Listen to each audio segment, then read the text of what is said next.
한 발 더 깊게 들어가는 뉴스 프레스룸입니다. 가정 주간이었던 지난 주말 잘 보내셨나요? 일부 놀이공원은 사람이 너무 많이 몰려서 개장 1시간 반 만에 출입이 제한되고 또 자유이용권을 산 사람들은 환불하는 사태까지 벌어졌다고 합니다. 거리 두기가 확실히 해제되긴 했나 봐요. 프레스룸 지금 시작합니다. 이재명 고문과 안철수 인수위원장이 어제 나란히 이번 보궐선거에 출마하겠다고 공식 선언했습니다. 이 두 거물급 인사 출격에 이번 보궐 사실상 대선 2라운드라는 분석까지 나오는데 잠시 뒤 더 알아봅니다. 국회에선 오전 10시부터 한동훈 법무부 장관 후보자의 인사청문회가 진행 중입니다. 시작부터 여야가 거세게 충돌하면서 한 후보자를 향한 질의는 오후 2시가 넘겨서야 시작이 됐는데요. 청문회 상황 잠시 후 전해드립니다. 오늘 정관 예우에는 쉬운 길을 찾아갔다는 비판을 받고 있는 이재명 고문과 안철수 위원장의 출마 이야기와 조국 사태가 연상된다는 한동훈 후보자의 각종 의혹에 대해 정치권 중진인 민주당 이상민, 국민의힘 김기현 전 원내대표 모시고 이야기 직접 들어보겠습니다.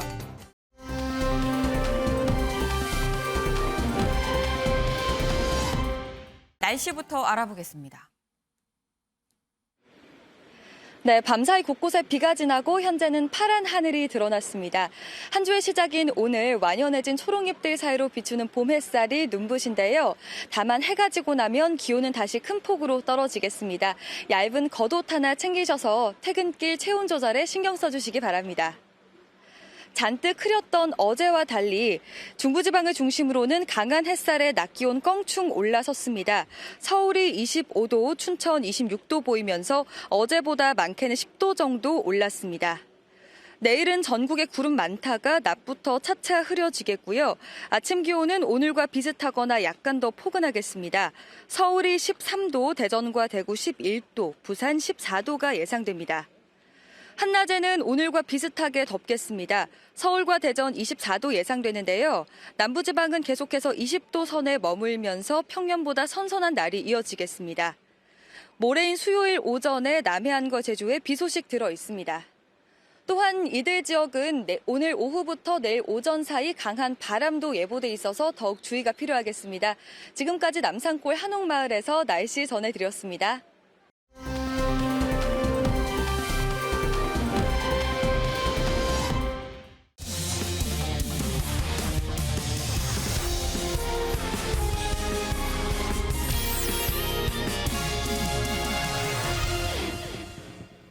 네, 즐거운 큐시트웨이 시간입니다. 오늘의 첫 번째 소식 김현 기자가 준비했죠? 네, 그렇습니다. 제가 준비한 첫 번째 아이템은 한동훈 청문회 시작부터 여야 대충돌입니다.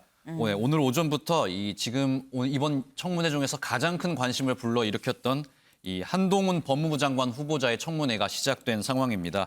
지금 이 시간에도 진행이 되고 있는 상황인데요. 네. 하지만 오늘 청문회 이 시작도 하기 전에 이 한동훈 후보자의 자료 제출 문제를 놓고 여야가 부딪히기 시작을 했습니다. 네. 청문회가 시작도 하기 전부터 이 싸움이 시작이 된 건데요. 재밌는 건 당사자 한동훈 후보자는 말도 못하고 가만히 앉아 있는 상태에서 이 여야가 다투는 모습이 시작이 됐고 이 과정에서 굉장히 큰 고성이 오고 가기도 했습니다. 저희가 이 모습 영상으로 준비했는데요. 직접 만나보시겠습니다. 우리 민주당 의원들께서 후보자에게 요구한 자료는 대부분 이와 관계없고 제출이 불가한 황당한 자료 요구도 상당합니다. 좀 전에 우리 존경하는 이수진 의원께서 말씀 주셨습니다만은 위원께서 기획수사 관련, 그다음에 타 수사에 대한 기록 일체, 직계 예?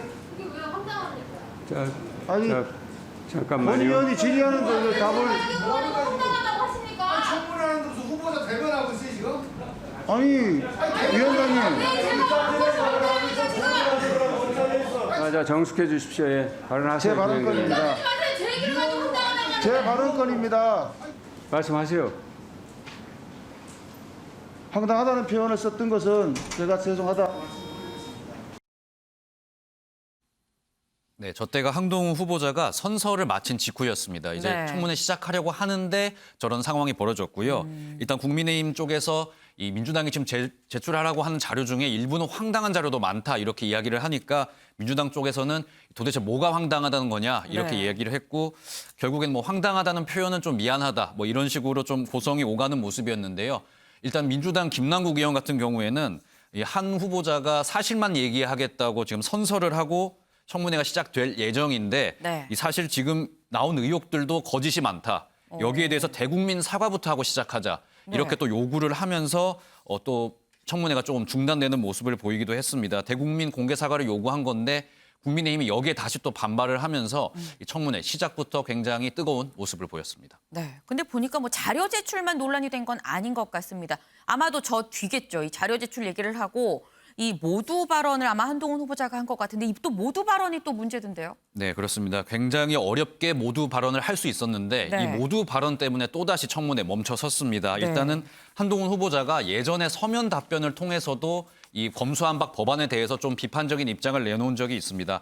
오늘은 청문회 시작하기 앞서 이 모두 발언에서 이 검수완박 법안에 대해서 다시 한번 자신의 어떤 반대의 뜻을 분명히 하는 모습이었습니다. 사실 보통 이 모두 발언이 이 법무부의 현안 등에 대해서 의원들에게 이렇게 보고를 하는 뭐 그런 네. 자리인데 이 자리에서 한동훈 법무부 장관 후보자가 굉장히 강하게 자신의 의견을 드러내자 민주당 의원들 지금 싸우자는 거냐 이렇게 이야기를 하면서 강하게 반발했고요. 국민의힘은 반면에 이제 한동훈 후보자를 좀 옹호하면서 이 싸움이 다시 한번 시작되는 모습이었습니다. 저희가 이 모습도 영상으로 준비했는데요. 함께 확인해 보시겠습니다. 최근 소위 검수완박 법안이 국회를 통과하여 시행을 앞두고 있어서 국민적 우려가 큰 상황입니다. 이 법안은 부패한 정치인과 공직자의 처벌을 어렵게 하고 그 과정에서 국민이 보게 될 피해가 너무나 명확합니다. 후보자가 이 인사청문회 나와서 국회하고 싸우겠다. 국회에서 통과된 법안에 대해서 검수완박이라고 폄하하는 이런 태도를 보이는 거는 국민들한테 후보자를 위해서 좋지가 않아요. 깨끗하게 사과하고 이 인사청문회를 정상적으로 진행할 수 있도록 여야 간에 합의해서 후보자한테 권고를 좀 해줬으면 좋겠다. 사과하고 빨리 진행하자고. 아니 그게 아니 사과할 일이 아닌데 사과할 일을 하라고 그러니까 제가 그러죠. 아유 그게 어떻게 사과할 일입니까? 지금 검수완박에 대해서 전 국민들이 다 반대하고 대부분이 반대하잖아요. 그런데 뭘 네, 앞서 보신 내용이 사실 오늘 오전 청문회 전부 다였습니다.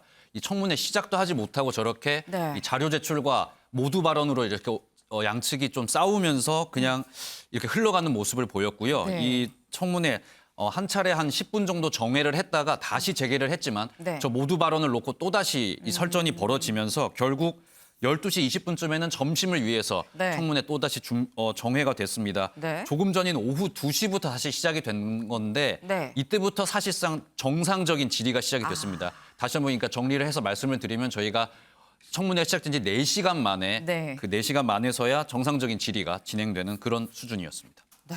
지금 사실상 오후에 들어서 4시간 만에야 본 질의에 들어갔다라는 얘기인 건데 은영미 위원님. 지금 사실 한동훈 후보자가 이 민주당에서 꼽는 낙마 1순위다 보니까 지금 제기되는 의혹도 굉장히 많습니다. 의혹 질의를 할 게 굉장히 민주당 입장에서 많을 것 같은데 지금 질의에 들어가기 전에 검수완박 이슈 여기에 대해서 지금 오전 시간을 다 보냈어요. 이게 제가 생각할 땐 민주당이 좀 전략 미스 아닌가 하는 생각이 들기도 하거든요. 사실 한동훈 후보자 인사청문회가 이번 네. 인사청문 전국의 뇌관입니다. 네. 한 차례 그러니까 일정을 잡았다가 연기해서 오늘 연 거거든요. 네. 그만큼 이 청문회를 얼마나 중요하게 생각하는지 민주당이 그렇게 이제 벼르고 있다라는 이제 반증이라고 볼 수 있는데 네. 그만큼 이제 신경전이 치열하다라는 거죠. 또 오전 내내 뭐 자료 제출 공방을 두고 또 모두 발언을 놓고 시간을 다 보낸 거잖아요. 네. 이게 뭐냐면 지금 신경전이 팽팽하다는 걸로 기선 제압에 나선 걸로 봐야 네. 될 것 같은데요. 오늘 근데 모두 발언에 무슨 발언이 있었는지를 제가 한번 살펴보니까 오히려 한동훈 후보자가 과거 얼마 전에 기자들 앞에서 한 발언보다도 상당히 정제돼 있어요. 네. 한동훈 후보자가 그때 기자들 앞에서 야반도주라고 그랬었죠. 검수완박을 그렇게 표현을 했잖아요. 근데 오늘은 뭐라고 얘기했냐면 부패한 정치인과 공직자의 처벌을 어렵게 하고 그 과정에서 국민이 보게 되는 피해가 너무나 명확하다. 너무 정체되고 정말 쫙 정제된 원론적인 발언인데 이걸 가지고 뭐 사과라느니 취소하라느니 하는 건 한마디로 판을 깔아주지 않겠다. 과거에 이제 윤석열 검찰총장이 국감에 나와서 스타가 된 바 있잖아요. 이번에도 그렇죠. 한동훈 후보자한테 발언을 하도록 그대로 내버려 두면 한마디로 판을 키워주는 거고 한동훈만 스타 만들어주는 거 아니냐. 그래서 발언 하나하나마다 이렇게 발목을 잡고 네. 풀을 달고 이러면서 그냥 넘기지 않는 것으로 봐야 될 것 같고요. 네. 그렇다면 이제 오전은 이렇게 했으니까 오후엔 아마 정상적으로 아마 질의가 이루어지고 있다고 아까 들었는데 네, 네. 아마 그래야 될 겁니다. 이제 여러 가지 뭐 도덕성 검증 해야 될 게 많죠. 뭐 예를 들면 이제 부동산 문제 있고 그다음에 그 자녀 스펙 쌓기 있을 거고 또 아내의 위장전 있고 줄줄이 있는데 물론 이제 이미 언론을 통해서 제기가 됐지만 특히 자녀 스펙 쌓기 같은 경우는 제대로 해명이 안 된 부분도 있기 때문에 이 부분에 대해서 얼마나 날카롭게 민주당이 질의를 하느냐 이게 이제 아마도 관건이 될 것 같은데 지금 한참 진행되고 있으니까 오늘 한 방에 나올지는 좀 두고 봐야 될 것 같습니다. 네, 지금 은영미 위원께서 말씀하신 그런 뭐 각종 의혹들이 있죠. 김영 기자. 이런 의혹들에 대해서는 청문회에서 논의가 이루어졌나요? 안 이루어졌나요? 네, 앞서 보신 대로 뭐 오전에는 거의 뭐 질의가 제대로 이루어지기 힘든 상황이었고요. 다시 속개된 지금 오후 2시부터 조금씩 질의 관련 내용이 나오고 있습니다. 일단 한동훈 후보자 이번 청문회에서 좀 가장 핵심이 될 것으로 이야기가 됐던 게 이 딸에 대한 각종 의혹들입니다. 그 중에서도 이 스펙 쌓기, 이 학력 관련 이제 의혹들이 가장 이제 심각한 상황인데요. 일단 저희가 간략하게 설명을 드리면 일단 한 매체에서 이 한동훈 후보자 딸이 지난 2월에 이 논문을 작성을 했는데 이게 케냐 출신의 대필 작가가 대신 작성한 거다. 이런 의혹을 제기한 상황입니다. 이 매체가 이 대필 작가와 직접 연락까지 했는데 이 대필 작가가 본인이 작성한 거 맞다 이렇게 인정까지 확인까지 마친 상황이거든요. 네. 그리고 여기에 더해서 이 한동훈 후보자 이 외가 쪽에 이 미국 대학 입시 전문가가 있는데 한동훈 후보자 딸이 이 온라인 매체에서 이렇게 함께 활동을 하면서 사실상 이 미국 대학에 진학하기 위해 여러 이제 스펙 쌓기 활동을 한 거 아니냐 이런 의혹이 제기된 상황입니다. 지금 진행되는 청문회에서 조금 전에 이제 이와 관련된 질의가 이루어졌고 한동훈 후보자가 여기에 대해서 해명을 내놨습니다. 사실 한동훈 후보자가 본인의 육성으로 본인의 입으로 이 딸의 의혹에 대해서 설명을 한 건 이번이 사실 처음인 것으로 확인이 되고 있는데요. 한동훈 후보자 해명도 저희가 준비를 했는데 직접 들어보시겠습니다. 후보자도 거짓말을 하신 거죠. 당장 케냐 대필 작가가 내가 했다라는 인터뷰를 했습니다. 한편 돈만 내면 실어주는 약탈적 학술지의 논문이 다수 게재됐다 이렇게 얘기하고 있어요. 별 문제 없지 않냐? 아직 대학 진학도 하지 않았고 거기에 쓰지도 않았지 않느냐? 그렇지 않은 것 같습니다. 이걸 왜 이렇게 스펙을 쌓았을까? 이 교육 과정에서는 잘 알지는 못합니다. 제가 관여를 하지 않았고 들은 논문 수준은 아니고요. 고등학생이 어떤 연습용으로 한 리포트 정도 수준의 짧은 글들, 2-3페이지, 많으면 6페이지 정도짜리 그런 영문 글들을 모은 것입니다. 그리고 그것이 실제로 입시에 사용된 사실이 전혀 없고 그리고 그 글이 입시에 사용될 계획도 없습니다. 네, 한동훈 후보자 이 논문 관련해서는 이게 뭐 연습 리포트 수준의 연습용으로 한 거지 논문 뭐 입시에 사용하려고 한 건 아니었다 이렇게 주장을 하고 있습니다. 하지만 이 부분에 있어서는 그러면 입시에 사용할 것도 아닌데 왜 만들었냐 이런 식의 이제 민주당 의원들의 공격이 지금 이어지고 있는 상황이고요. 한동훈 후보자 여기에 대해서 본인의 이 교육 과정에 대해서는 잘 알지 못한다 이렇게 해명을 하기도 했습니다.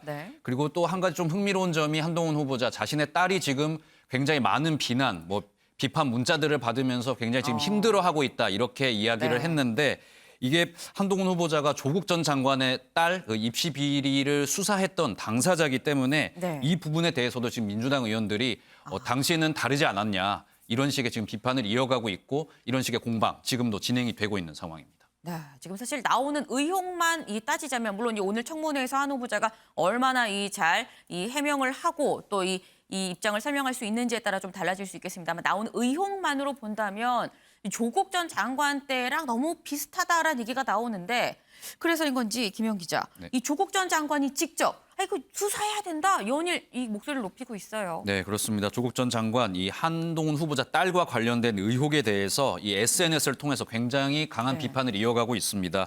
특히 이 조국 본인에 대한 의혹이 있었을 때는 압수수색을 하지 않았냐. 그리고 수사도 이루어졌었다. 그리고 특히 언론을 향해서도요. 이 한동훈 딸 의혹에 대해서는 왜 압수수색을 안 하냐고 비판하지 않냐. 이렇게 보수 언론을 향해서 이게 한동훈 딸은 성역인가 이렇게 표현을까지 하면서요. 굉장히 자신의 경우와 달랐다. 지금은 다르게 진행이 되고 있다. 이렇게 비판을 하고 있습니다. 굉장히 많은 뭐 관련 기사와 그림까지 이렇게 함께 캡처를 해서 올리면서 네. 강력하게 반발을 하고 있는 상황인데요. 반면에 조금 눈길이 가는 점은 박근혜 전 대통령 이 탄핵 당시에 논란이 됐었던 네. 이 정유라 씨 같은 경우에는요. 이 한 후보자 딸을 좀 보호해 달라면서 네. 이 딸이 전부다, 뭐 자식이 전부다 이렇게 이야기를 하면서 조금 한동훈 후보자 딸에 대한 공격은 좀 멈췄으면 좋겠다. 이런 개인 의견을 내면서 좀 호소하는 이야기를 했거든요. 이 부분이 조금 눈길을 끄는 부분이었습니다. 네, 지금 사실 뭐 정유라 그리고 조국 전 장관의 딸, 뭐 조민 씨 그리고 지금 이 한동훈 후보자의 딸까지 이른바 뭐 아빠 찬스, 부모 찬스의 어떤 계속 사건들이 좀 연이어서 나오고 있는 그런 상황인 건데 자식은 건드리지 말자라는 이 정유라 씨의 얘기가 좀 와닿는 부분도 없지 않아 있긴 합니다. 근데 딸 의혹 말고 다른 의혹들도 있었잖아요. 네, 그렇습니다. 어제 제기된 새로운 의혹이 하나 있는데 이 아파트 관련 의혹이 있습니다. 이 한동훈 후보자가 25살 때 이 강남의 고가 아파트를 매입했다 이런 의혹이 제기됐는데 이때 한동훈 후보자가 조합원도 아니었고요. 당시에 25살에 불과했기 때문에 이게 굉장히 좀 가능했겠냐 이런 이야기가 나오고 있습니다. 한동훈 후보자 당시에 그래서 부모가 이 편법을 통해서 아파트를 증여한 거 아니냐 이런 의혹이 제기된 상태인데 네. 일단 한동훈 후보자는 어머니로부터 돈을 받은 사실도 없고 도움을 네. 받은 사실도 없다. 이 어머니가 매매 계약과 이 모든 과정을 좀 관여를 했기 때문에 자신은 구체적인 과정이나 경위는 알지 못한다고 답을 내놓은 상태입니다. 지금 진행되고 있는 청문회에서도 네. 이 민주당 의원들의 질의가 있었는데 네. 이 관련 질문이 너무 많다 보니까 네. 이 앞에 대해 뭐 딸에 대한 의혹 등의 이제 설명을 해가면서 지금까지는 이 아파트 관련 의혹에 대해서는 한동훈 후보자가 답을 내놓지는 않은 상태입니다. 그렇군요. 근데 민주당이 지금 뭐 청문회에서 굉장히 거세게 좀 어떤 신경전까지 벌이면서 공격을 하고 있습니다만 이호정 기자. 지금 청문회장 밖에서도 공격을 계속하고 있는 상황이에요. 네, 맞습니다. 오늘 오전부터 여야 지도부 양쪽에서 한쪽은 공격 그리고 한쪽은 이 대응을 하고 있는 상황인데요. 먼저 네. 민주당은 내로남불 끝판왕이다. 인사 대참사라면서 한 후보자의 자진 사퇴를 압박하고 있는 상황이고요. 국민의힘에서는 한 후보자는 정치 보복의 피해자다. 이 지금 상황은 새 정부 발목 잡기다라고 이 비판하며 맞붙고 있는 상황입니다. 이 각 지도부 얘기 직접 들어보시죠. 과 한동훈법이 달라서는 안 됩니다. 요리조리 발뺌으로 일관하는 한 후보를 보고 있노라면 죄책감도 없이 법을 악용하는 법조 소시오패스는 아닌지 의심스러울 지경입니다. 지금 즉각 자진 사퇴할 것을 국민의 이름으로 명령합니다. 한동훈 법무부 장관 후보자에 대해서는 청문회 전부터 과민 반응을 보이면서 지명 철회를 주장하고 있습니다. 민주당에는 눈에 가시 같은 인사일 수가 있으나 검사로서 법과 원칙에 따라 수사했다는 이유로 정치 보복을 당한 피해자입니다. 민주당이 제기한 의혹 대부분도 오늘 청문회에서 대부분 해소될 것으로 생각합니다. 네, 민주당 지도부는 거듭해서 자진 사퇴를 압박하고 있는 상황인데요. 이 조금 전 들으신 윤호중 비대위원장 외에도 이 박지원 공동비대위원장 역시 각종 의혹에 대해서 편법과 탈법을 인정하고 물러나는 게 명예를 지키는 일이다라는 얘기를 하기도 했습니다. 반면 권성동 원내대표 얘기 들으신 것처럼 이 새 정부 발목 잡기다라면서 국민의힘 맞서고 있는 상황인데요. 네. 이준석 대표는 민주당이 새 정부 출범부터 비협조적이다라면서 이 선거에서 심판받아야 한다라는 점을 강조하고 있습니다. 네. 지금 한눈에 보기에도 한동훈 후보자의 이 청문 보고서가 뭐 여야 합의로 채택되긴 굉장히 좀 어려운 그런 상황이 아닌가 싶은데 근데 이호정 기자, 윤당 선임 쪽에서는 뭐 한동훈 후보자도 그렇고 정호영 후보자도 임명을 좀 강행하겠다 이런 기류인 것 같아요. 네, 맞습니다. 일단 민주당에서 지난주에 한덕수 총리를 비롯해서 한동훈, 정호영, 원희룡, 이상민, 박보균 장관 후보자 이 6명에 대해서 네. 국민 눈높이에 부적격하다라면서 낙마 방침을 정한 바 있는데요. 하지만 윤당 선임은 임명 강행 의사를 내비치고 있는 상황입니다. 오늘 청문회가 끝난 원희룡, 이상민, 박진, 정호영, 박보균 장관 장관 후보자 이 5명에 대한 청문 보고서를 오늘까지 재송부해달라고 국회에 요청한 상황인데요. 네. 이 보고서가 채택이 되지 않더라도 윤 당선인이 취임을 하면 국회 상황과 무관하게 장관을 임명할 수 있습니다. 이 때문에 만약에 네. 이 재송부 시한이 지나면은 이후에 장관에 대한 임명 강행 가능성이 높다라는 관측이 나오고 있고요. 네. 하지만 국민의힘 내부에서도 비판 여론이 있었던 정호영 후보자의 임명 강행 여부는 좀 변수로 남아 있다라는 관측은 여전히 있고요. 여기에 한동훈 후보자는 지금 청문회가 진행 중인 상황이잖아요. 네. 오늘 만약에 민주당에서 확실한 환방이 없을 경우 한동훈 후보자에 대해서도 마찬가지로 임명 강행이 예상되고 있는 상황입니다. 그런데 임명 강행이라는 게 우리가 뭐 문재인 정부에서도 국민의힘에서 뭐 여러 차례 비판을 했었죠. 임명 강행을 한 걸 두고 정말 여야 관계가 거의 파국으로 치달았었는데 지금 똑같은 상황이 또 반복되는 걸까요? 네, 협치는 없는 것으로 받아들이겠다라는 입장이었는데 마찬가지로 민주당 곧바로 강경 대응을 시사했습니다. 네. 임명 강행을 야당에 대한 전쟁 성포로 규정을 하면서 엄포를 네. 놓고 있는 상황인데요. 특히나 정호영, 원희룡 두 후보자에 대해서 연일 강경 대응 입장을 거듭 밝히고 있습니다. 이 두 후보자에 대해서는 보고서 재송부 요청에 협력하지 않는 것은 물론일 것 같고요. 더 나아가서 법적 대응까지 시사했습니다. 박홍근 원내대표 오늘 이 정호영, 원희룡 후보자의 임명이 강행되더라도 민주당으로서 막을 방법이 없다라면서 두 후보자를 수사기관에 고발할 예정이라고 밝혔습니다. 네, 은영미 위원님. 네. 새 정부 출범과 동시에 그냥 전국 경색은 불가피해 보입니다. 네. 이렇게 민주당이 발목 잡기를 하면 안 돼요. 무엇보다도 총리 인준과 장관 후보자 그 보고서 채택을 연계를 시키면 안 되는데 지금 그런 상황이거든요.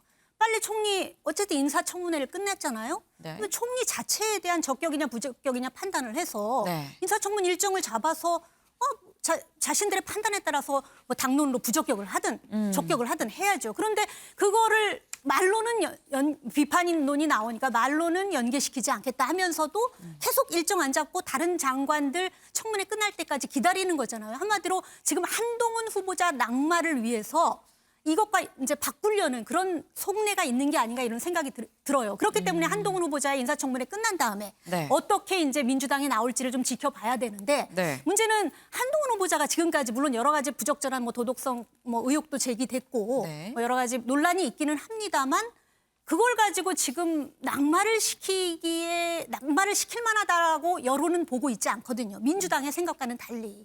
그런데 지금 민주당은 인사청문회가 시작되기도 전부터 한동훈은 낙마 1순위다.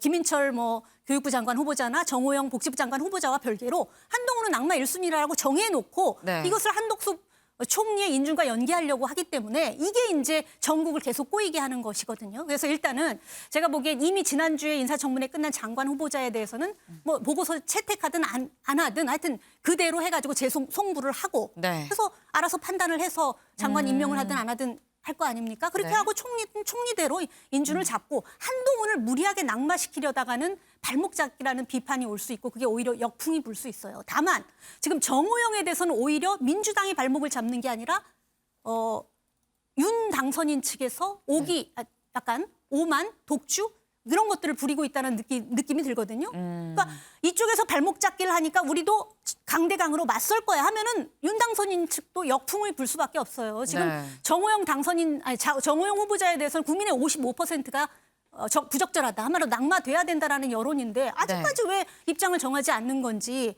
나중에 총리하고 연계하려는 게 오히려 윤 당선인 측에서 있는 건지 제가 이제 궁금한데 빨리 정리할 부분들은 오히려 정리를 해서 네. 정호영 후보자 지명 철회를 하든 자진 사퇴를 하게 하든 해가지고 정리를 하면 그만큼 민주당에도 공간이 생기는 거 아니에요. 그러면은 그동안 뻗딩기다가도 민주당 쪽에서 좀 더 좀 긍정적으로, 좀 전향적으로 총리 인준을 해줄 수도 있는 건데, 그러니까 빨리 물꼬를 빨리 정리시킬 사람을 정리해야 하는 게 먼저 중요하다. 그러려면 윤 당선인 측에서 정호영 후보자부터 정리하고, 그다음 민주당도 한동훈 후보자 인사청문회 끝나고 이번 주에도 또 있어요. 이런 거 기다리지 말고 되면 되는 대로 보고서 채택하든 해가지고 송부를 하고 각각 개별적으로 판단을 하게 해야죠. 계속 이걸 묶어가지고 하려고 하니까 전국이 경색되고 비판은 비판대로 받고 지방선거에서는 역풍이 불 수밖에 없지 않냐 이런 생각이 듭니다. 지금 은영미 위원께서 뭐 여야 할 것 없이 지금 이 청문회를 전략적으로 볼 게 아니라 국민 눈높이를 생각하고 정도에 맞춰서 판단을 좀 해야 된다라는 좀 쓴소리를 주셨습니다.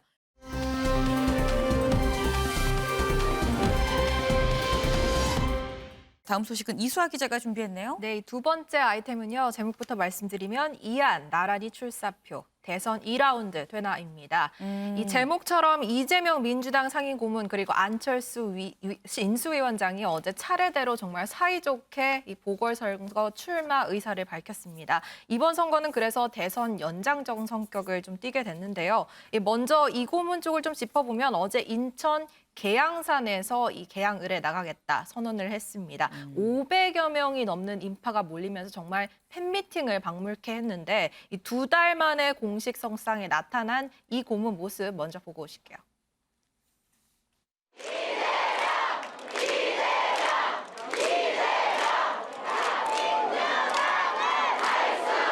이재명이 다시 인사드립니다.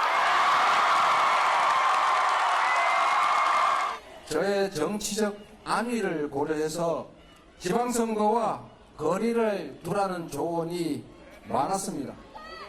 저 역시도 조기 복귀에 부정적이었던 것 사실입니다.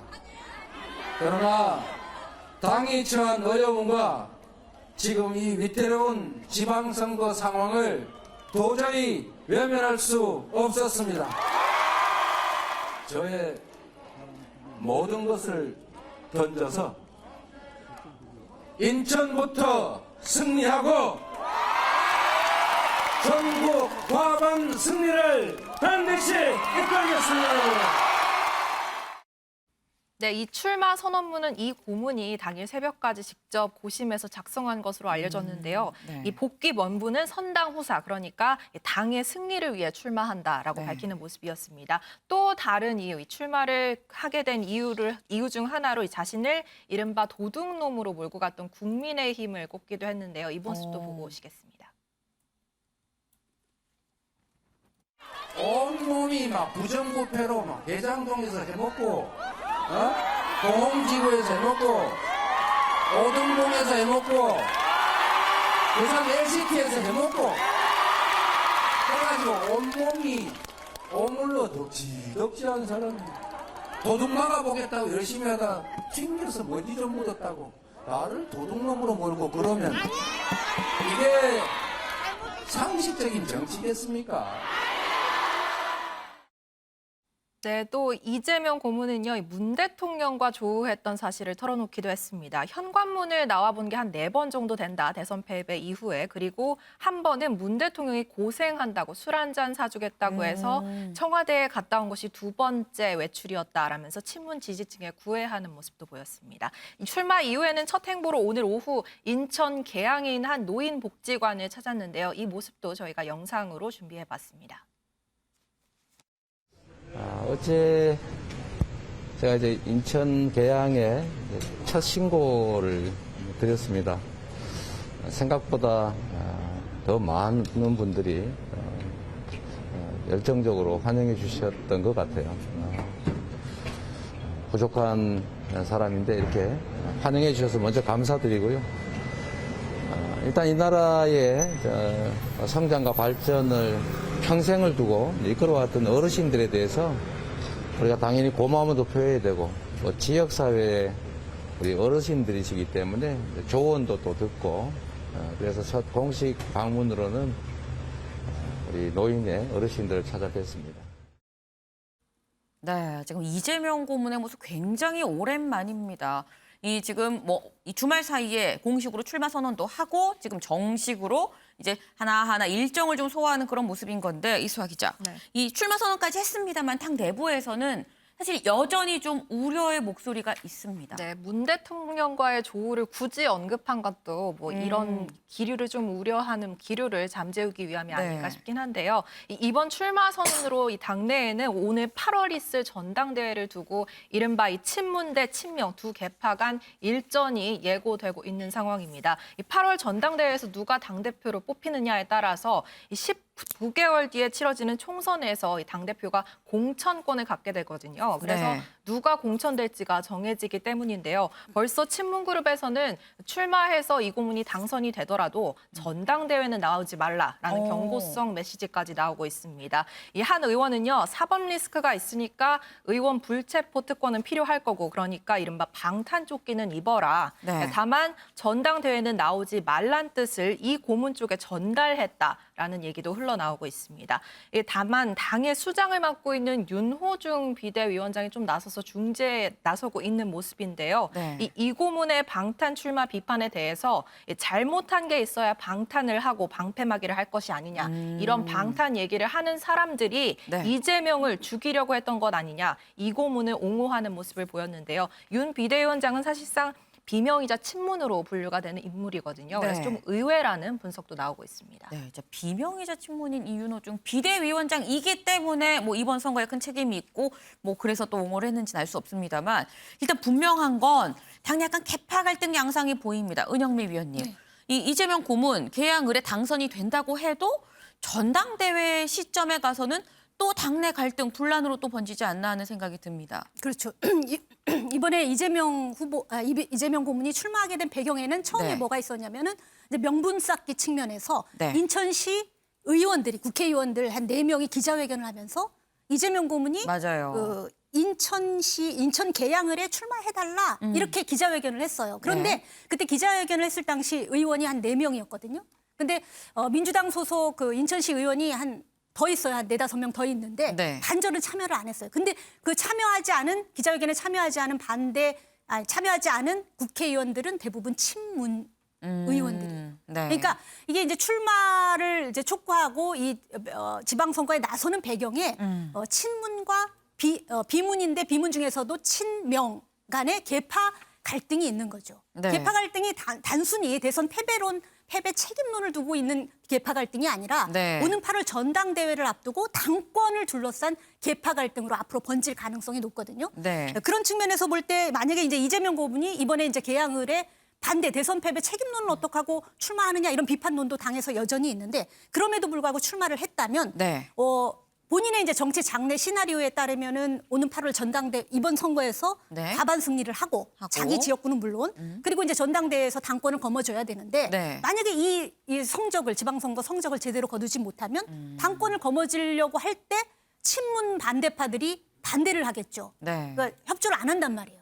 그러니까 이제 결국 이재명 고문이 이번 출마를 통해서 당권 도전까지 가려면 네. 이번 지방선거에서 본인이 목표를 제시한 대로 수도권은 물론이고 네. 하여튼 지방선거에서 과반 확보를 달성해야만 네. 그 순탄하게 자신의 정치적 진로대로 갈 수 있다. 그러지 않는다면 역시나 오는 8월 전당대회에서 지방선거 패배론을 둘러싸고 또다시 계파 갈등이 번지면서 이재명 고문이 그때 본인의 정치적 진로대로 가지 않을 수도 있다는 점을 염두에 둬야 할 겁니다. 네, 사실 계양을이 이 고문한테는 어떻게 보면 큰 전투의 이제 시작이라고도 볼 수가 있을 것 같은데 이수아 기자, 네. 그럼 이제 이 고문에 대항할 국민의힘에서는 누굴 주자로 생각하고 있는 거예요? 네, 한때는 이 추문설에 의혹이 나왔었던 이 배우 네. 김부선 씨가 네. 계양을의 대항마로 나오는 것이 아닌가 뭐 이런 얘기까지 있었는데요. 네. 이 부분은 당과 이 당사자 김부선 씨 모두 사실이 아니라고 일축을 했습니다. 네. 이미 다만 김 씨가 해프닝이었다면 진정한 유력 후보는 또 있죠. 또 다른 인물 윤희숙 전 의원입니다. 네. 지난주 저희 방송에 출연해서 이 출마에 대해서 당이 요청하면 따를 것이다라고 말하기도 했는데 이 모습 잠시 보고 오시죠.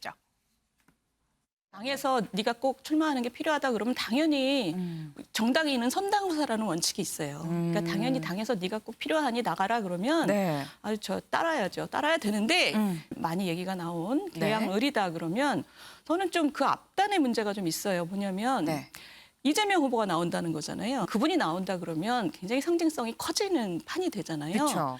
그러면 당연히 지금 현재 그 당대표인 이준석 대표나 아니면 다음 당대표를 하실 생각이 많이 보이시는 네. 안철수 대표 같은 분이 나가서 아주 근사한 싸움을 하는 게 저는 그게 맞다고 봐요.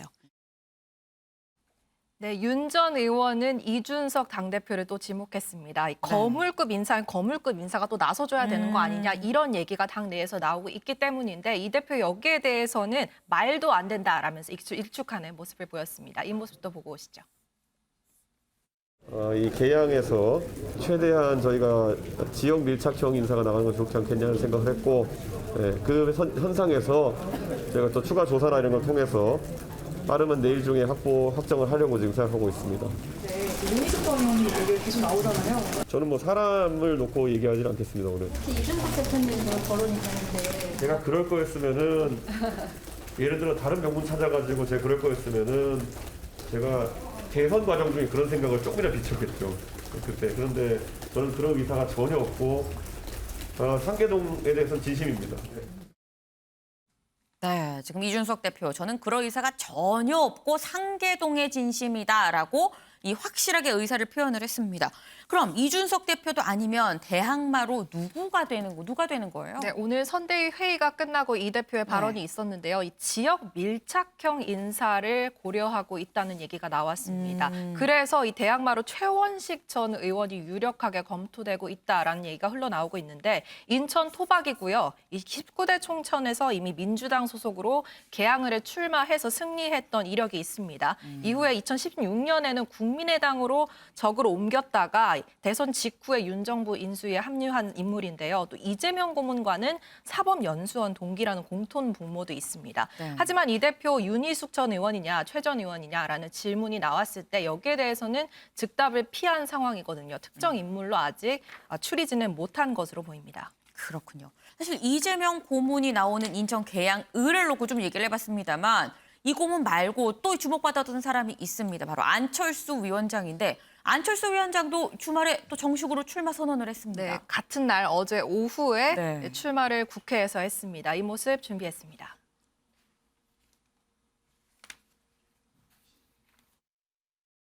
분당과 판교의 미래를 위해 준비된 후보 안철수, 깨끗한 정치인 안철수, 6일 지방선거와 함께 치러지는 경기 성남 분당갑 국회의원 보궐선거 출마를 엄숙히 선서합니다.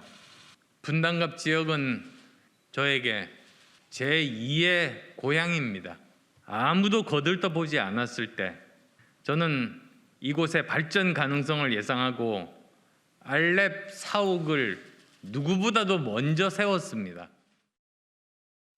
민주당의 12년 장기 집권이 이어진 성남시는 조커가 판치는 고담시로 전락했습니다. 분당은 바로 전 국민적 의혹과 공분을 불러일으키고 있는 대장동 게이트와 백현동 사태의 현장입니다.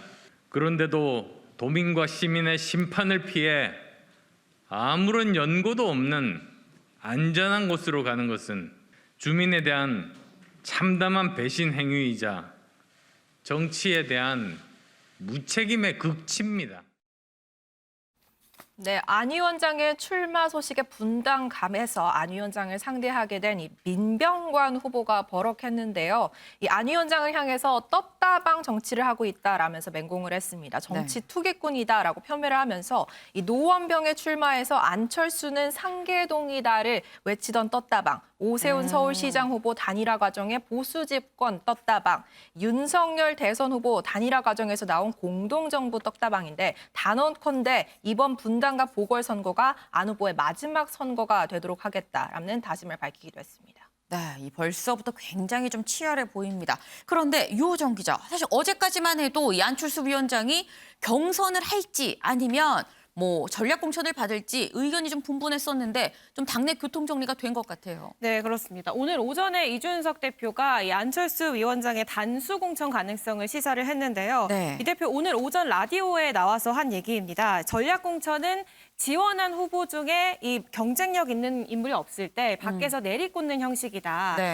그런데 단수 공천은 들어온 후보 중에서 가장 경쟁력이 뛰어난 사람을 공천하는 것이다라는 설명을 하면서 지금은 안 위원장이 공천 신청을 하겠다고 했으니 단수 공천 가능성을 보고 있는 것이지 전략 공천은 지금 논의 대상이 아니다라고 설명을 했는데요.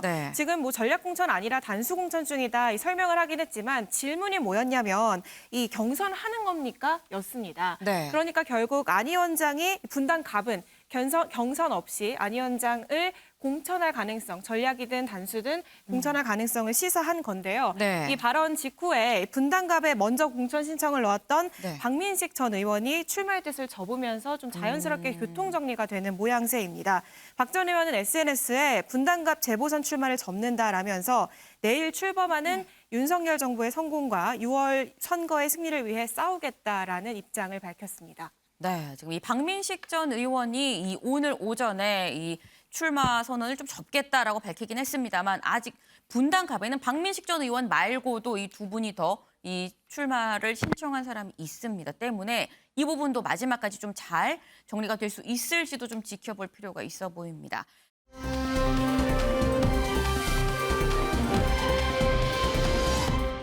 다음 순서는 정치권 관계자한테 예우 없이 물어보는 정관예우 시간입니다. 오늘 모신 분들 이제는 아마 눈치를 채셨을 것 같아요. 저희가 먼저 관련 영상 먼저 보고 이어가도록 하겠습니다. 존경하는 국민 여러분, 대통령으로서 무거운 짐을 내려놓습니다. 국정농단 사건으로 헌정 질서가 무너졌을 때 우리 국민은 가장 평화적이고 문화적인 촛불 집회를 통해 정부를 교체하고 민주주의를 다시 일으켜 세웠습니다. 우리 국민은 평창 동계올림픽을 평화올림픽으로 성공시켜 냈습니다. 한반도의 전쟁 위기 상황을 대화와 외교의 국면으로 전환시키며 평화와 번영의 새로운 한반도 시대에 대한 희망을 키웠습니다. 국내에서 코로나 확진자가 처음 판명된 2020년 1월 20일부터 휴일이나 해외 순방 중에도 빠지지 않고 매일 눈 뜨면서 처음 읽었고 상황이 엄중할 때는 하루에 몇 개씩 올라왔던 보고서가 969보까지 이어졌습니다. 위대한 국민과 함께 할 수 있어서 정말 영광이었습니다. 다음 정부에서도 성공하는 대한민국의 역사를 계속 이어나가길 기대합니다. 네, 오늘 자정으로 임기가 끝나는 문재인 대통령의 이 퇴임 연설을 보고 오셨습니다. 오늘 얘기 함께 나누실 두 분을 소개합니다. 민주당의 이상민 의원님, 그리고 국민의힘의 김기현 전 원내대표님 모셨습니다. 반갑습니다. 안녕하세요. 안녕하세요. 네, 이제 항상 일주일에 한 번씩 이렇게 딱딱 보니까 너무 반갑습니다. 예, 네. 저희들도 그렇습니다. 네. 이 문재인 대통령 이제 한 2시간쯤 뒤면은 오늘 이제 마지막 또 퇴근을 한다고 하죠. 이 5년 임기 오늘 자정으로 이제 끝나게 되는데 질문 드리겠습니다. 이 문재인 대통령 5년을 평가한다면 100점 만점에 몇 점 정도 줄 수 있을까요? 먼저 이 의원님부터. 저는 당연히 문재인 대통령하고 같은 편이니까. 네. 예. 아니, 원래 별로 안 그러시잖아요. 같은 편이라서 뭐 그러신 거 잘 없잖아요. 그래도 제대로 객관적으로 평가를 하죠. 네. 그러나 이제 퇴임을 하시니까 네. 조금 어드밴티지를 드려서 네. 90점. 90점. 예. 네, 90점. 물론 동의 안 하시겠죠. 뭐. 90점 드릴까요? 100점을 드릴까요?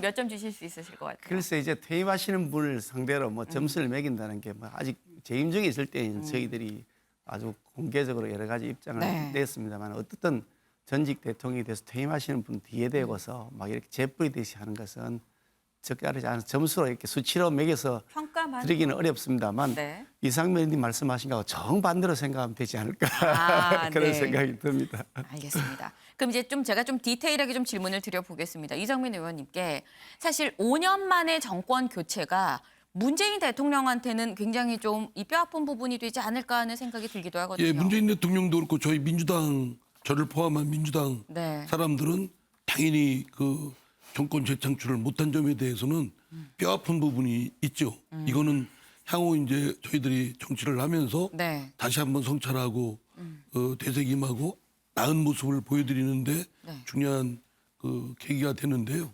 어쨌든 문재인 대통령이 여러 가지 위기적 상황이 있었지 않았습니까? 네. 특히 북한과 미국 간의 전쟁 일촉즉발 위기까지 있었고 또 코로나 위기도 있었고 네. 또 경제적으로도 여러 어려움이 있었고 또 복잡하게 얽혀 있는 부동산 문제도 쉽게 쾌단한마처럼 할 수 없는 상황에 놓여 있었고 이제 그런 상황 속에서도 어쨌든 남북한 또 한반도의 평화적 안정을 이렇게 관리를 했다라는 점.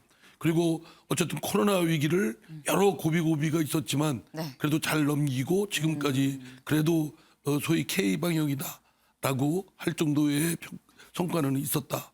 뭐 이런 등등의 위기 관리의 측면에서 한편에서는 운이 없을 수도 있고 또 한편에서는 그런 상황을 잘 위기를 좀 안정적인 관리로 바꾼 그런 성과는 크다고 생각합니다.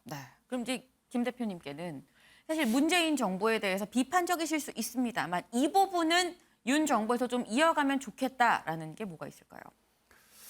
글쎄요. 사실 이렇게 평하면 너무 이게 박하다 하실 것 같긴 한데 저는 이 문재인 정권 5년을 보면서 이렇게 하면 5년 만에 교체당하는구나 하는 것을 저희들은 배웠다고 생각합니다. 정말 이렇게 일관성 있게 내로남불하고 오만과 독선 그리고 잘한 건 내 탓이고 잘못한 것은 남 탓이고 이런 모습으로 내 진영 챙기기만 계속 하게 되면 5년 만에 정권 교체 당하는구나. 저희들이 반민고사를 삼아야겠다는 생각을 하게 되는데요. 이전에 뭐 김대중 정부가 있었고 또 노무현 정부가 있었으면 저희하고 다른 정당 소속이었죠. 김대중 정부 시절에 저희들은 다른 당이었습니다만 저는 나름대로 긍정적 평가를 갖고 있습니다. 긍정도 있고 부정도 있습니다만은 또 어떻든 이 국민 대통합을 이뤄가면서 경제 위기를 극복했던 그런 성과가 있었고요. 노무현 대통령 같은 경우에는 당선되고 난 다음에 정말 국민 소통을 제대로 하셨고 약속한 대로 약속을 지키셨고 또 심지어 한미 FTA라든지 제주 강정기지 같은 것은 국익을 위해서라면 내 진영의 뜻이 그렇지 않다 하더라도 국익을 위해서 이런 선택하겠다는 그런 것을 보여주셨는데 문재인 대통령 5년 내내 단 한 번도 그런 것을 못 봤다. 공약했던 대통령 취임사에서 했던 말씀 중에 이루어진 것은 한 번도 경험해오지 못한 나라. 그거 외에는 하나도 이루어진 것이 없다고 할 만큼 이렇게 아주 이게 박한 평가를 받을 수밖에 없다는 생각이 들어서 참 안타까운 마음으로 그렇게. 근데 뭐 안타까운 게 아니라 그냥 아주 혹독한 말씀을 하셨는데 만약에 그렇다면 실제 윤석열 당선인이 대선 끝난 직후 지금 한 2개월 이르기까지 그런 걸 반면교사 삼았다고 한다면 소통이 열심히 하고 특히 그러니까 상대당인 더불어민주당과의 소통에 더욱더 해야 되는데 그 반대파 또는 그 상대당에 대한 소통은 딱 단절하고 그냥 그들끼리의 그냥 패거리 정치를 오히려 더 증폭 확대 재생산하고 있다라는 점이 우려되는 부분이라고 생각합니다. 말씀 좀 짧게. 그렇게 지금 대통령 취임도 안 했습니다. 대통령 취임도 못 했는데 민주당은 지금 대통령 취임하는데 일할 수 있는 총리도 지금 아예 그냥 인준 투표를 부동의하면서 표결해서 부동의 시키든지 그것도 안 하고 질질 끌고 이것도 아니고 저것도 아니고 계속 발목 잡기만 하고 있습니다. 그러니 참 누가 누구에게 무슨 말을 할 수 있는 것이 참 답답합니다. 사실 청문회도 저희가 여쭤보려고 했는데 좀 일찍 나오긴 했습니다. 일단 지방선거 얘기부터 좀 짚어보고 그리고 또 청문회 얘기도 좀 짚어보도록 하겠습니다. 지금 사실 두 분이 다 반대를 했습니다만 이재명 고문은 개항을 해. 안철수 위원장은 분당 갑에 지금 출마 선언을 한 그런 상황입니다. 다들 양지를 찾아간 거 아니냐 뭐 이런 비판이 나오기도 하는데요. 먼저 이상민 의원님께 여쭤보겠습니다. 이 민주당 인천시장 후보자 박남춘 후보 캠프에서는 이게 대선 2차전으로 가면 안 된다라는 이 내부 판단이 있었다라고 하는데 그래서 뭐 이재명 고문이 나오는 거에 대해서 썩 뭐 달가워하지 않았다는 얘기가 있는데 당 차원으로 봤을 때 이재명 고문의 이번 출마 플러스 요인이라고 보십니까? 이제 플러스 되는 긍정적인 측면도 있고 부정적인 측면도 있을 거라고 생각됩니다. 물론 이제 그거는 추측 짐작을 하는 건데 다만 이제 긍정적인 여러 부정적이거나 이번에는 조금 더 좀 숨을 돌리고 다음으로 좀 미루자 이런 의견도 상당히 있었는데 그럼에도 불구하고 이제 이재명 후보가 인천 계양의 보궐선거로 나서게 된 거는 아무래도 지금 48대 47 지난 대선의 그 지지의 강도는 그렇거든요. 저희들도 지금 0.73%로 승패가 갈렸지만 사실은 승자 독식에 의해서 윤석열 당선인이 다 권력을 가지고 갔지만 우리 당 지지자들 또한 못지않게 상당히 지금 견고하게 뭉쳐 있습니다. 이분들의 또 어떤 주장 이런 것들이 국정에 제대로 반영되기 위해서는 그 중심 인물인 이재명 후보가 개항을 해 출마를 해서 저희 당 지지자들을 좀 결속시키고 그걸 바탕으로 해서 국민의힘이나 윤석열 당선인 측과 협의를 해서 진정한 협치가 이루어지도록 좀 파워를 갖고 있어야 되겠다. 그냥 뭐 일방적으로 지금 48대 47로 겨우 이겨놓고 모든 걸 다 차지하고 있는 이 상황은 분명히 윤석열 당선인 측에는 경고나 제동을 걸어야 되겠다 이렇게 생각을 합니다. 그러면 지금 말씀은 플러스 요인도 있고 마이너스 요인도 있는데 이 합쳐 보면은 그래도 플러스가 더 많지 않나라는 말씀이신 것 같아요. 예, 저희 당 지지도나 결속도는 이재명 후보가 그 인천 개항에 출마하는 걸 계기로 해서 상당히 결속이 되고 있습니다. 근데 그렇다고 한다면 지금 이 당 내에서 또 반대하는 우려 목소리도 있었잖아요. 특히 친문 쪽에서 그런 얘기가 있었는데 친문 쪽에서는 그렇다고 한다면 이재명 고문이 8월 전당대회는 나오면 안 된다 뭐 이런 얘기가 나오더라고요. 이건 어떻게 보세요? 뭐 저도 이재명 후보가 이번에 현실 정치에 이렇게 복귀하는 거에 대해서는 시기적으로도 그렇고 명분도 그렇고 담으로 좀 미뤘으면 좋겠다. 처음에 그런 반대하셨죠. 입장이었고요. 뭐 저는 친문이죠. 그러나 뭐 이렇게 공인하는 친문은 아닌데 어쨌든 그 당에 주는 결속의 효과는 있습니다. 다만 이제 당내 일각에서 좀 이번에 보궐선거 나왔으면 다음 그 8월달에 당권에는 하지 않는 게 좋다. 뭐 그거는 뭐 사람마다 생각하는 바가 있을 거고요. 그러나 이제 정치적 상황에 따라서 의원님은 어떻게 보세요? 지금으로는 저는 좀 이게 모르겠습니다. 보수적으로 생각을 하는지 몰라도 이재명 후보가 만약에 이제 개항에 복귀해서 현직 의원으로 하게 되면 초선 아닙니까? 그럼 충실하게 의정 활동에 열심히 하는데 좀 집중하는 것이 오히려 더 본인도 당에도 도움될 거라고 생각합니다. 이재명 고문이 원내 들어와도 초선이니까 일단은 의정 활동에 좀 열심히 하는 게 낫겠다 전당대회보다 좀 그런 말씀을 그리고 주셨는데. 이제 제가 오선이니까 제 말도 잘 듣고. 나중에 원내 진입하시면 또 이제 좋은 말씀도 잘 주셔야 될 것 같아요. 근데 이재명 고문 얘기를 여쭤봤습니다만 또 안철수 위원장이 이제 분당 갑에 출마 선언을 했죠. 그리고 그 전에 여쭤볼 게 이 개항을 이재명 고문의 대항마로 사실 되게 많은 사람들이 나오고 있습니다. 지금 아까 저희도 기자들이 얘기를 한 게 뭐 윤희숙 전 의원도 있고요. 이준석 대표도 약간 언급이 됐었고 최원식 전 의원님도 얘기가 나오고 누가 적합하다고 보세요? 글쎄요, 그냥 이재명 후보가 개항에 출마해 주니까 저희는 땡큐다. 아주 감사하다. 이게 대선을 도저히 국민들로부터 심판받았다는 걸 인정하지 않는 송영길이라는 분이 당대표였고 대선 후보가 이재명이라는 분이셨는데 두 사람 다 대선을 인정 못한다 그러면서 인천에 있는 사람은 서울로 호적을 바꿔서 시장으로 출마하고 경기도에 있던 분은 또 호적을 바꿔가지고 그 인천에서 출마를 하시는데 그야말로 국민들 보기에 정말 우스운 모습이라는 생각을 하는데요. 어떻든 안철수 후보는? 안철수 후보의 경우는 다르죠. 분당이라는 자기 그게 연고가 있는 지역이기도 하고요. 거기 자기가 거기 사업을 했던 사람이고요. 그 대선 후보로 뛰어서 국민 심판 받은 적도 없고요. 그러니까 두 사람은 같은 이 레벨에서 보는 것 자체는 맞지는 않은데 어떻든 하여간 안철수 후보가 출마를 한다는 것에 대해서는 여러 가지 뭐 본인의 선택이 기본적으로 뭐 있다고 하는데 당에서 그렇게 뭐 거부하는 반응이 많은 것은 아닙니다. 저는 뭐 그렇게 찬성하는 입장은 아니긴 합니다만 또 나름대로 의미는 있다고 생각을 하고 있고요. 또 그리고 뭐 이준석 대표 뭐 출마를 개항하라고 얘기한다는데 이재명 후보가 출마하는 것이 정말 명분 없고 이게 그러니까 물타기 하려고 하는 짓이다. 자기 출마하는 게 명분이 없으니까 쓸데없이 물귀신 작전으로 아무 관계 없는 사람을 끌어와 가지고 자기 물타기 하려는 것이다 하는 생각인데 이준석 대표의 경우에 지난번 대통령 선거와 같이 치렀던 선거 재보궐선거가 몇 군데 있었습니다. 그때 제가 그 종로에 출마할 생각이 없느냐고 제가 물었는 적이 있었는데 자기는 죽어도 뼈를 노을에서 묻겠다. 상계동의 진심이다. 그래 자기가 거기에서 앞으로도 계속 마지막까지 승부를 걸겠다 이렇게 그게 굉장히 어려운 지역이거든요. 실제로 다음에 당선되기가 쉽지 않다고 생각을 하는데도 불구하고 저는 그렇게 생각합니다. 그런데도 불구하고 자기가 되든 안 되든 자기는 거기 뼈를 묻겠다고 얘기를 하면서 자기는 다른 지역에 출마하지 않겠다고 하더라고요. 네. 그런 의지를 갖고 있는 사람에게 갑자기 느닷없이 뭐 물타기 하기 위해서 끌어들이는 것은 참 우습다. 그런 생각이 듭니다. 아무래도 김기현 우리 의원님이 저렇게 하시는 거 웬만하면 점잖으시는 분인데 네. 저런 표현까지 쓰고 과민하게 반응을 하는 거 보니까 네. 이재명 후보의 출마가 굉장히 위협감을 느끼는 모양입니다. 예. 그래서 제가 이재명 후보가 출마하니까 땡큐 베리 마치다.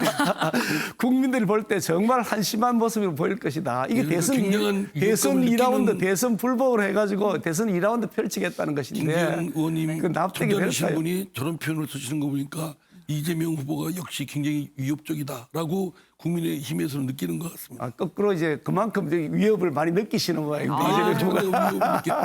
굳건하게 달아오르고 있습니다. 얘기를 좀 바꿔야 될 것 같아요. 청문회 얘기를 좀 해보도록 하겠습니다. 제가 이번에는 OX 질문을 좀 드리도록 하겠습니다. 제가 질문을 드리고 하나, 둘, 셋 하면 이 앞에 있는 OX판 중에 하나를 앞에 꽂아주시면 될 것 같아요. 이 OX 질문. 한동훈 후보자 딸의 의혹. 지금 한동훈 후보자 청문회가 지금 이 시각에 지금 열리고 있는 상황이죠.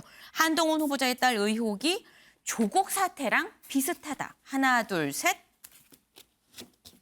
네, 예상됐던 답변이 나왔습니다. 먼저 비슷하다. 짧게. 예, 지금 뭐 나온 것만으로도 지금 사실은 그걸 사용했냐 안 했냐 그 차이뿐이지 네. 실제로 여러 가지 하여튼 교육의 부조리한 모습을 보여주고 있는 그 부분은 사실 조국 전 장관의 네. 경우와 거의 다를 바가 없다 본질적으로는. 네. 그렇다면 사실은 그때는 대거 검찰이 수십 개의 그 동시다발 압수수색 들어가고 강제 수사에 들어갔거든요. 네. 그 정도로 지금 검찰이 좀 움직이고 있느냐 그렇지는 않거든요. 네. 예. 아니다, 다르다. 이게 조국 아들 딸 문제는 사실은 그 조국 전 장관 후보자와 그 배우자 본인의 직접적 범죄 행위에 관한 내용이었습니다. 표창장을 위조한 거죠. 네네. 그리고 인턴을 안 했는데 인턴했다는 경력 증명서를 떼줬다. 이것이 지금 문제가 되고 있는 거 아닙니까? 그 일을 한 사람들이 본인이다. 조국이나 정경심 본인이다라고 하는 것이 문제가 되었던 것이고 실제로 정경심 교수 같은 경우는 그래 실형을 받았지 않습니까? 유죄가 인정되어서 딸의 문제 이전에 그 후보자 배우자의 직접적 문제죠. 한동훈 딸의 경우에는 그런 문제와는 전혀 다릅니다. 근데 그거에 대해서도 민주당에서는 고등학교 2학년입니다. 압수수색을 통해 수사를 했으니까 하필이면 고발했다니까 하시죠. 뭐 하면 되죠. 얼마든지 하시라고요. 근데 압수수색이라는 게 죄가 돼야 압수수색하는 것인지 제가 우리 그 김현미 앵커님 의문이 있다고 제기하면 압수수색을 해야 되는 거 아니잖아요. 압수수색이라는 게 판사가 영장을 발급해 줘야 되는 거죠. 범죄 혐의가 있어야 되는 거죠. 범죄 혐의가 뭐가 있냐 이거죠. 위조를 했습니까? 아니 뭘 했습니까? 뭐 그렇다고 위조된 표창장이나 정역 증명서를 학교에 냈습니까? 뭐 고등학교 2학년입니다. 네. 아직 입시서를 낸 것도 아니고 고등학교에도 그걸 낸 것도 아니고요. 그야말로 자기가 여러 가지 학습하는 과정에서 활동했던 그래 가는 건데 아니 딸이 무슨 학습 활동하는지 아버지가 일일이 따라다니면서 그걸 다 점검하고 감독을 하라는 것도 웃기고요. 아니 범죄가 안 되는데 범죄가 되면 압수수색을 하시면 되잖아요. 네. 그러니까 김기현 의원님 황당한 거죠. 문제의 본질은 같은 잣대로 같은 칼날을 쓰라는 겁니다. 그렇죠. 같은 잣대로 같은 칼날을 쓰라니까요. 지금 똑같이 내로남불이라고 저희 비판하면서 지금 하시는 국민의힘의 행태는 내로남불을 더 확대해서 하고 있어요. 아니 한번 보세요. 그러면 아니 표창장을 위조를 했습니까? 뭐 성적표를 위조를 했습니까? 아니 인턴 증명서를 위조 뭘 했죠? 그러니까 그거는 조국 장관 때도 마찬가지였어요. 그냥 의혹만 있었지 드러난 거 없었는데 아니 나중에 다 증명됐지 않습니까? 도발 압수수색을 동시다발적으로 있었잖아요. 초유의 일이잖아요. 그런 경우가 정상적인 상황은 아니지 않습니까? 압수수색을 그냥 하고 싶다고 마음대로 하는 게 아니에요. 판사가 영장을 잘 아시잖아요. 판사가 영장을 발급해야 되잖아요. 아니 범죄의 혐의에서 무슨 표창장을 위조를 했습니까? 인턴 증명서를 뭘 했죠? 검찰이 영장 청구를 해야죠. 아니 지금 얘기하는 내용도 하나도 지금 그 범죄가 안 되는 내용 아닙니까? 지금 민주당이 주장하는 자체가 범죄가 안 되는 내용 아닙니까? 저희들도 내로남불 비판을 받았는데 아까 말씀했듯이 저희들을 상대로 반면교사 하시겠다 하지만 실제로 지금 하는 국민의힘의 태도를 보면 또 윤석열 당선인의 태도를 보면 더하다. 그런 말씀 드리고 싶습니다. 말씀으로 해야 할 게 증거를 내십시오. 아니 당장 지금 민주당이 주장하는 한동훈 딸에 관한 거, 그거 민주당 주장 다 인정을 해도 죄가 되는 게 뭔가 하나도 범죄가 되는 게 없습니다. 네, 지금 그런데 뭐 어떻게 영장을 발부해서 가세요. 누가 뭐지 하지 마라 그래요. 한동훈 후보자 이 딸 의혹 문제로 이렇게나 이 치열하게 아니 죄가 안 되는 걸 공방을 가지고서 그러니까 그러죠. 청문회장이 여의도가 아니라 지금 저희 스튜디오로 김기현 옮겨왔어요. 의원님이 오늘따라 상당히 이렇게 긴장하고 과민하게 반응하시는 거. 전혀 긴장하지도 않고 하네요. 제가 아주 웃으면서 말씀드리고 있습니다. 이 얘기를 조금 좀 달리 좀 해서 다른 질문을 좀 드리도록 하겠습니다. 이번에도 OX 질문을 드리도록 하겠습니다. 윤 당선인이 정호영, 한동훈 후보자를 임명 강행할 것으로 보인다. 하나, 둘, 셋.